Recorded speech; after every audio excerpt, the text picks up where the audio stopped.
হযরত আবু বকর সিদ্দিক, ওমরে ফারুক নবীজির সামনে একবার জীবনে আওয়াজ একটু ভারী করে লাইছে, উঁচা একটা কথার তর্ক করতে গিয়ে জোরে কথা কইয়া ফেলছে। আল্লাহ তাআলা আস্তা সূরা নাজিল করে বলছে, সাবধান। কিতা ঘটনা কিতা? কার সামনে কথা বড় করলা? এই কার সামনে কথা বড় করলা?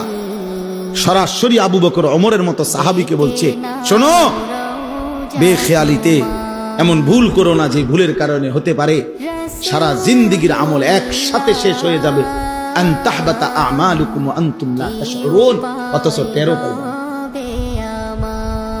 সেই পর শেষ পর্যন্ত হযরত আবু বকর সিদ্দিক রাদিয়াল্লাহু তাআলা কিছুদিন এত আস্তে কথা বলতেন যে নবীজি আবার ডাককে আনতে হইতো, আবার কও কিতা কইছো বুঝি না। আর ওমর অজরে কাঁদতেছিলেন, ওমর শুধু কাঁদতেই ছিলেন, কথাই বলা বন্ধ করে দিয়েছেন। আল্লাহ নবী জিজ্ঞাসা করলেন, ওমর কথা বলো না কেন?